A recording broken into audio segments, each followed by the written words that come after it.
So from history, we can see that gold prices have generally benefited when a recession happens. But today we're not in a recession and gold prices are breaking record highs, which has some people concerned. Investment number one that benefited during the 2020 pandemic, the 2008 crash, and the 2000 dot-com bubble bursting was gold. And yes, I'll go over a couple ETFs to give you exposure to gold in just a second, but let's go over some numbers first. In the year 2020, we saw the S&P 500 fall by 30-some% in the middle of the year, and then we saw the stock market rally. Over the course of the year 2020, the S&P 500, which is an index that measured the stock market, it's a group of the 500 largest companies in the stock market, this went up by around 18%, while at the same time gold prices in 2020 grew by around 25% over the same year. In the year 2008, when the housing bubble burst, we saw the S&P 500 fall by around 35%, while gold prices went up by around 5%. When the dot-com bubble burst in the year 2000, I'm lumping in the years 2000 to 2002 because it really took the year 2000, 2001, and 2002 to see the full market downturn.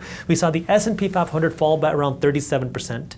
We saw the NASDAQ, which was very tech-heavy, very dot-com heavy. It's another index that measures the stock market. This fell by around 70%, while gold prices went up by around 22%. Now, if you wanted to get exposure to gold, you can invest in a gold ETF, something like GLD or IAU. These are two different ETFs that you can buy and sell on pretty much any brokerage on the stock market that will give you exposure to gold. But remember, you're just buying a paper contract that says you have ownership or exposure to gold. You don't actually own the physical gold.